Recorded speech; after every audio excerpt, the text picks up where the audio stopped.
Dân mạng Trung Quốc phát cuồng, Tổng thống Pháp dạo Hồ Gươm như đi chơi, Việt Nam là vùng đất thần tiên. Các bạn ạ, các bạn đã từng tưởng tượng một ngày đẹp trời đang tản bộ quanh Hồ Gươm, bỗng dưng quay lại thấy Tổng thống Pháp Emmanuel Macron đi ngang, tay vẫy vẫy, miệng cười tươi rói chào xin chào chưa.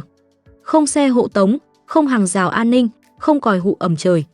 Ổng đi dạo nhẹ như sinh viên mới tan học, hòa mình giữa dòng người Hà Nội sau cơn mưa đầu hạ.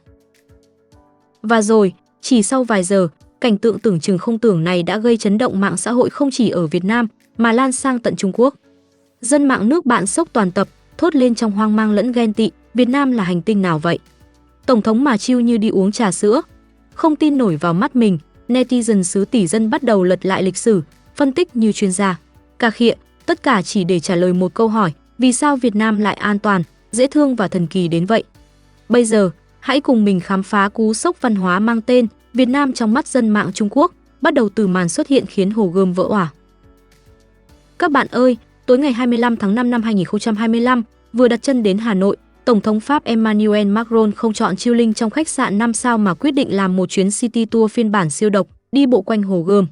Không đoàn xe hộ tống, không hàng rào an ninh kín mít, ông và phu nhân cứ thế hòa vào dòng người, tận hưởng không khí Hà Nội mát lành sau cơn mưa. Trời ơi, Tổng thống mà đi dạo như người thường thế này hả? Việt Nam đúng là xứ sở thần tiên, một tài khoản Weibo phấn khích viết. Macron không chỉ đi dạo mà còn chơi lớn, bắt tay người dân, vẫy tay cười tươi, thậm chí còn thử nói xin chào bằng tiếng Việt, khiến cả đám đông reo hò như đang xem concert. Một chị bán xôi gần Hồ Gươm kể lại, tôi đang gói xôi thì thấy ông Macron đi ngang, còn vẫy tay chào. Tự nhiên thấy mình như ngôi sao Hollywood. Một du khách Pháp thì hào hứng, tôi không ngờ được gặp Tổng thống ngay trên phố. Ở Pháp, ông ấy đi đâu cũng bị vây kín. Còn ở Việt Nam, ông ấy thoải mái như đi nghỉ dưỡng. Những khoảnh khắc này được người dân quay lại, tung lên mạng và chỉ trong vài giờ, clip đã phá đảo mạng xã hội từ Việt Nam sang tận Trung Quốc, khiến dân mạng nước bạn ngã ngửa vì độ tự do của Việt Nam. Dân mạng Trung Quốc, Việt Nam an toàn hơn cả phim Hollywood. Các bạn ơi, trước đây, không ít người Trung Quốc có định kiến rằng Việt Nam là nơi hỗn loạn, kém an toàn, thậm chí còn đùa rằng sang Việt Nam là tự tìm rắc rối. Nhưng sau khi xem video Macron tung tăng dạo phố, cười nói với người dân mà không cần vệ sĩ kè kè, dân mạng Trung Quốc chỉ biết thốt lên, cái gì thế này? Tổng thống đi đêm mà không sợ gì hết. Việt Nam đúng là thiên đường bình yên. Một bình luận siêu lầy trên Douyin viết, ở Bắc Kinh, lãnh đạo đi đâu là cả khu phố bị phong tỏa từ sáng đến tối. Còn ở Việt Nam, Macron đi dạo như đi uống trà sữa, người dân còn quay video thoải mái. Việt Nam là hành tinh nào vậy? Một tài khoản khác thì hào hứng, tôi từng nghĩ Việt Nam nguy hiểm, giờ xem xong chỉ muốn quỳ xin lỗi. Đất nước này không chỉ an toàn mà còn dễ thương muốn xỉu. Một người khác còn so sánh, ở Trung Quốc, muốn chụp ảnh lãnh đạo là máy quay bị tịch thu ngay. Còn ở Việt Nam, người dân đứng cách Macron có 1 mét, cười nói rôm rả, selfie thoải mái. Tôi ghen tị với sự tự do này quá. Một bình luận cà khịa nhẹ thì viết, Macron ở Hà Nội chắc sướng hơn ở Paris. Ở Pháp mà đi dạo thế này, chắc bị fan vây kín, chen lấn hỗn loạn luôn. Một người khác thì dí dỏm, tôi ở Thượng Hải đi bộ ban đêm còn sợ bị hỏi giấy tờ. Còn Macron ở Việt Nam đi dạo như đi chợ, không ai làm phiền. Việt Nam đúng là xứ sở thần tiên. Một tài khoản khác thì phân tích vui, người Việt chắc có bí kíp gì đó, khiến lãnh đạo nào đến cũng muốn thả lỏng, sống đời thường. Tôi muốn học bí kíp này quá. Những bình luận này không chỉ thể hiện sự ngạc nhiên mà còn là lời khen ngợi chân thành cho sự an toàn và thân thiện của Việt Nam.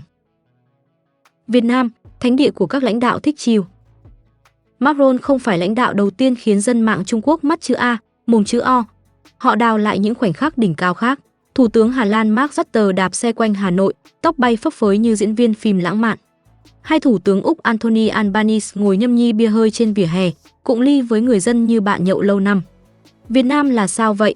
Lãnh đạo nào đến cũng biến thành dân thường, hòa mình với mọi người. Tôi nghi Việt Nam có phép thuật, một tài khoản Weibo hài hước bình luận.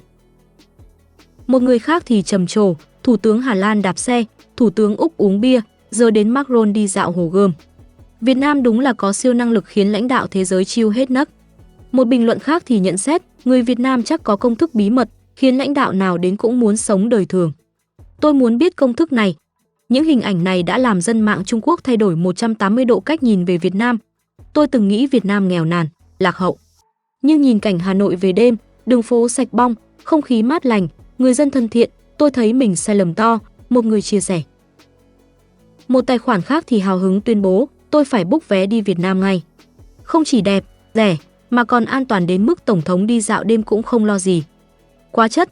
Một người khác còn mơ mộng, sống ở Việt Nam chắc thích lắm.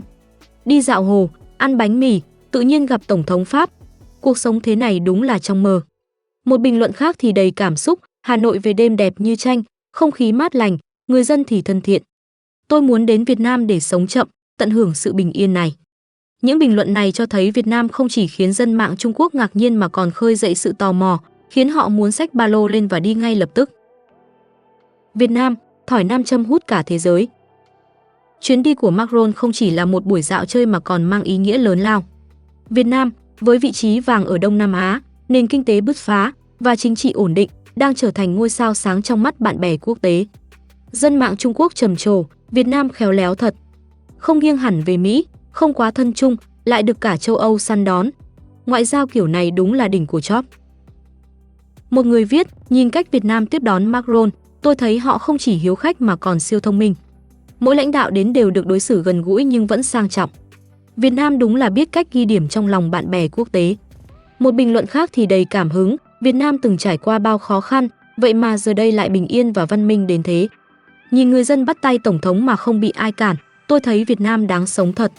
Một tài khoản khác còn phân tích vui, Việt Nam như một người bạn thân, ai đến chơi cũng được tiếp đón nồng hậu, từ Mỹ, Nhật, Hàn đến châu Âu. Ngoại giao kiểu này đúng là mượt. Một người khác thì nhận xét, Việt Nam không chỉ an toàn mà còn có sức hút kỳ lạ. Lãnh đạo thế giới đến đây đều muốn thả lỏng, sống đời thường. Tôi bắt đầu muốn tìm hiểu về Việt Nam nhiều hơn.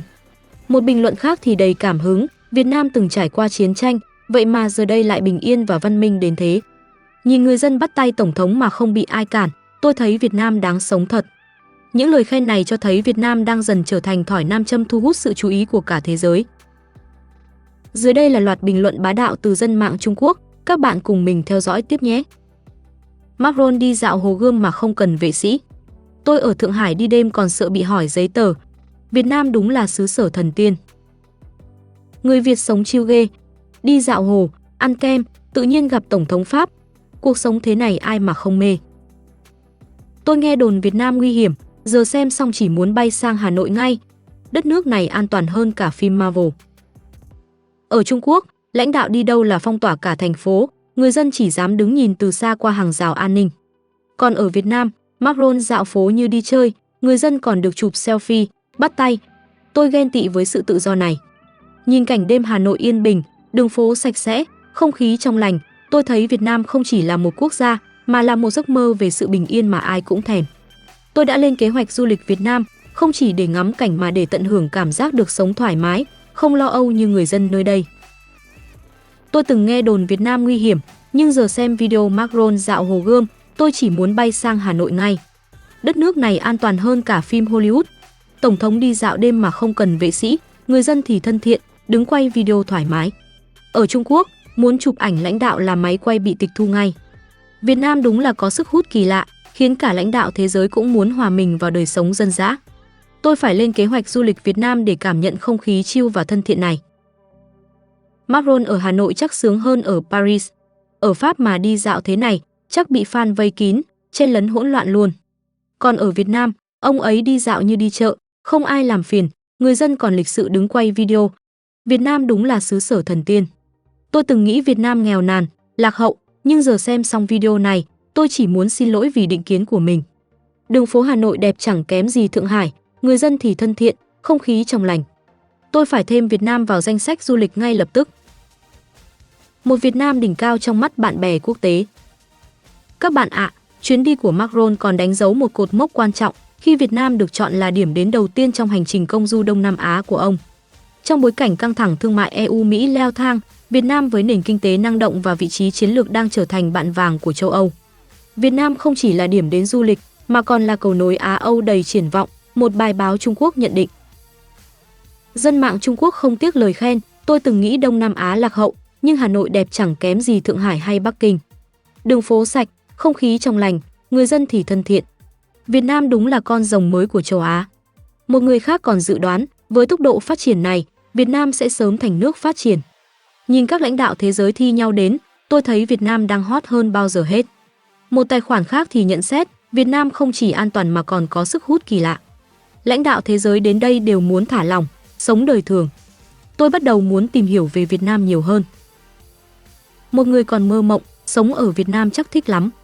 Đi dạo hồ, ăn bánh mì, tự nhiên gặp Tổng thống Pháp. Cuộc sống thế này đúng là trong mơ.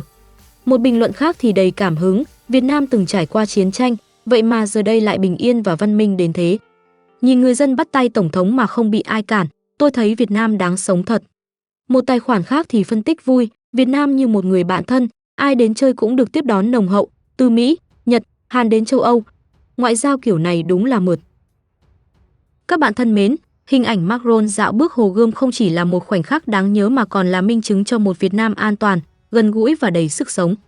Từ những định kiến cũ kỹ, Việt Nam giờ đây khiến dân mạng Trung Quốc phải quỳ xin lỗi vì sự văn minh và hiếu khách. Việt Nam không chỉ là một đất nước, mà là một cảm giác bình yên, tự do và ấm áp mà ai cũng muốn trải nghiệm, một bình luận viết. Vậy nên, nếu bạn muốn thử cảm giác đi dạo Hồ Gươm, ăn bánh mì và biết đâu lại vô tình gặp một lãnh đạo thế giới, thì Việt Nam chính là điểm đến. Dân mạng Trung Quốc đã dục dịch lên kế hoạch du lịch với hashtag thăng Vietnam siêu chill trending dần dần trên Weibo.